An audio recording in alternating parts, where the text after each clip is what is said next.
여러분, 1988년 11월의 도쿄를 기억하시나요? 아주 평범하고 성실했던 17살 여고생 후루타 준코가 하굣길에 흔적도 없이 사라지는 사건이 발생했습니다.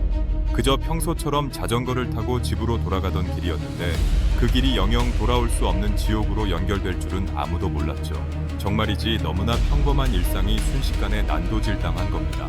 이 기록을 파헤치기 전에 우리가 이런 은폐된 진실을 끝까지 추적할 수 있게 구독과 알림 설정 한 번씩 꼭 부탁드릴게요. 여러분의 클릭 한 번이 어둠 속에 묻힌 진실을 끌어올리는 큰 힘이 됩니다. 자, 이제 본격적인 수사 파일을 열어보겠습니다. 사건은 아주 비열한 수법으로 시작됐는데요. 길을 가던 소년들이 준코를 발로 차서 넘어뜨린 뒤 마치 도와주는 척하며 접근한 겁니다. 괜찮니? 우리가 집까지 바래다 줄게라며 친절한 가면을 쓴 채 그녀를 공원으로 유인했더라고요. 세상에 10대 소년들이 어떻게 이런 치밀한 연기를 할 수 있었을까요?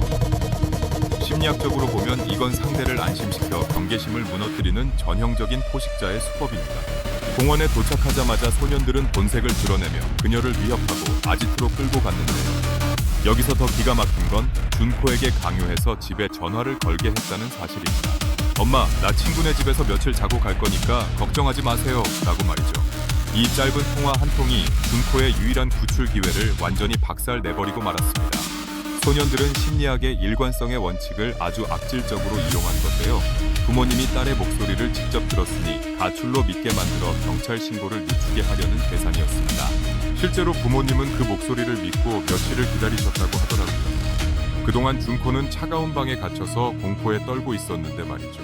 부모님의 마음이 어땠을지 감히 상상조차 되지 않습니다. 소년들은 준코를 한 명의 인간이 아니라 자신들의 소유물이나 장난감처럼 다루기 시작했습니다. 공포에 질린 준코의 눈빛을 보면서도 그들은 일말의 가책도 느끼지 않았던 것 같아요. 오히려 그녀가 도망가지 못하게 신분증을 뺏고 더 심한 협박을 이어갔습니다. 경찰에 알리면 내 가족들도 가만두지 않겠다는 말로 그녀의 의지를 완전히 꺾어버린 거죠. 전문가들은 이 단계에서 이미 피해자의 자아가 붕괴되기 시작했을 거라고 분석합니다. 준코가 갇혀있던 곳은 주범 중 한 명의 집 2층 방이었는데요. 그 집 아래층에는 부모님이 버젓이 살고 있었는데도 이 끔찍한 일들이 벌어졌더라고요. 분가 있는 집 안에서 소녀의 비명이 울려 퍼졌다는 게 상상이나 가시나요? 소년들은 준코를 철저히 고립시키기 위해 잠을 재우지 않고 좁은 공간에 가뒀습니다. 오랜 시간 잠을 못 자고 공포에 질리면 인간의 뇌는 판단력을 완전히 잃게 되는데요. 결국 준코의 자아는 무너졌고 소년들의 명령이 곧 생존의 정답인 상태가 되어버린 겁니다. 여기서 정말 소름 돋는 점은 이 방을 드나든 소년들이 무려 100명이 넘었다는 사실이에요. 그런데 그 많은 인원 중 단 한 명도 경찰에 신고하거나 그녀를 도와주지 않았습니다. 처음 온 소년들도 처음엔 잔인한 광경을 보고 분명히 거부감을 느꼈을 텐데요. 하지만 주변 친구들이 아무렇지 않게 가해하는 모습을 보며 그 마음이 무너져버린 거죠. 심리학에서는 이걸 사회적 증거의 원칙이 최악으로 발현된 사례라고 봅니다.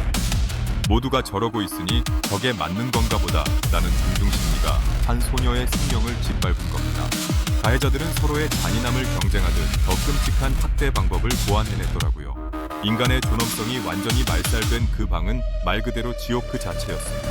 소년들은 자신들이 집단으로 행동한다는 사실에 취해 죄책감을 완전히 잊어버린 것 같아요. 마치 게임을 하듯 한 사람의 인생을 서서히 파괴해 나갔던 겁니다. 주범의 부모님 또한 아들의 위협이 무서워 2층 방 문을 열어볼 엄두도 못 냈다고 하는데요. 어른들의 침묵과 방관은 소년들에게 해도 된다는 일종의 면죄부가 된 셈입니다. 벽 너머로 들려오는 비명은 매일같이 이어졌지만 그 소리는 담장 밖을 넘지 못하고 묻혀버렸습니다. 이웃들은 가끔 들려오는 둔탁한 소음을 보며 그저 요즘 애들이 거칠게 노나보다 하고 고개를 돌려버렸대요. 바로 옆집에서 한 소녀가 생사의 갈림길에 서 있는데 다들 자기 일이 아니라고만 생각한 거죠. 심리학에서 말하는 전형적인 방관자 효과가 한 사람의 생명을 천천히 갉아먹고 있었던 겁니다. 내가 아니어도 누군가 신고하겠지, 혹은 내가 끼어들었다가 피곤해지기 싫다는 그 마음이요. 그 사소한 외면들이 모여서 거대한 악의 구렁텅이를 만들어냈다는 게 참으로 가슴 아픈 일이죠. 자식에게 권위를 뺏겨버린 부모는 더 이상 부모가 아닌 그저 아들의 눈치를 보는 동거인일 뿐이었습니다. 아들의 고함 한 번에 부모의 양심마저 마비되어 버린 이 상황을 어떻게 설명해야 할까요? 결국 지옥 같던 41일의 기록은 1989년 1월의 어느 차가운 새벽에 비극적인 마침표를 찍게 됩니다. 이미 뼈만 남을 정도로 야윈 그녀는 마지막 순간까지도 가족의 품으로 돌아가고 싶다는 희망의 끈을 놓지 않았더라고요. 가해자들은 그녀가 숨을 거둔 것을 확인하고는 잠시 당황하는 기색을 보였지만 곧바로 시신을 처리할 계획을 세웠는데요. 여기서 그들이 선택한 방법은 인간의 상상을 초월할 정도로 잔혹하고 기괴한 방식이었습니다. 소년들은 인근 공사장 근처에서 커다란 공업용 드럼통을 하나 구해와서는 그녀의 시신을 그 좁은 통 안에 억지로 구겨 넣었더라고요. 그리고는 그 위로 차가운 콘크리트 반죽을 들이부어 형체조차 알아볼 수 없게 밀봉해버렸습니다. 이들이 시신을 콘크리트로 붙여버린 이유는 단순히 증거를 인멸하기 위해서만은 아니었는데요. 심리학의 일관성의 원칙이 이 끔찍한 범죄의 마침표를 찍는데 아주 결정적인 역할을 했습니다. 이미 41일 동안 잔혹한 행위를 반복해온 소년들은 우리는 이제 돌아갈 수 없는 강을 건넜다는 심리적 결속을 다진 상태였더라고요. 우리는 이미 공범이다 라는 강한 일관성이 그들로 하여금 이런 비인간적인 뒤처리까지 서슴지 않게 만든 겁니다. 그 무거운 드럼통을 트럭에 싣고 도쿄만 근처의 매립지로 향하는 동안에도 그들은 농담을 주고받을 정도로 무감각해져 있었다고 하는데요. 한 소녀의 인생이 들어있는 드럼통을 그저 거추장스러운 쓰레기 처리하듯 내던져버린 거죠.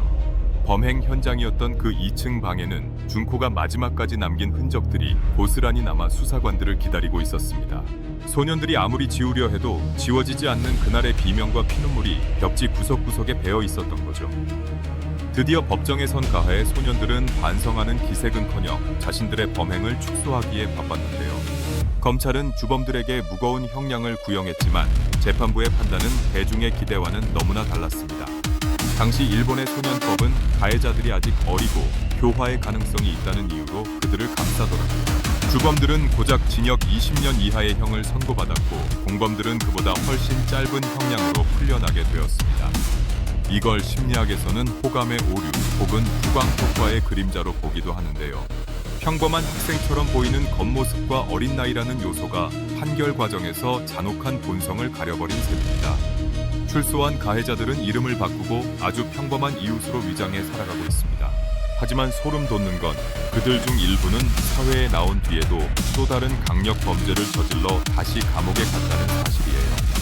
한번 마비된 도덕성과 폭력성은 쉽게 고쳐지지 않는다는 걸 증명이라도 하듯 말이죠. 우리가 41일간의 기록을 통해 마주한 건 한 인간의 존엄성이 어떻게 무너지는가에 대한 잔혹한 보고서였습니다.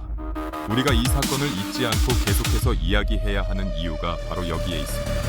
어둠 속에 방치된 비명에 귀를 기울이는 것, 그것이 제2의 준코를 막을 수 있는 유일한 방법이니까요.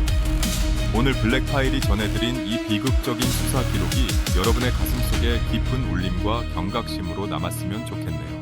영상이 의미 있었다면 주변 분들에게도 공유해 주시고 여러분의 생각은 어떠신지 댓글로 꼭 남겨주세요. 여러분의 소중한 관심이 모여 더 이상 이런 은폐된 진실이 생기지 않는 세상을 만들 수 있습니다.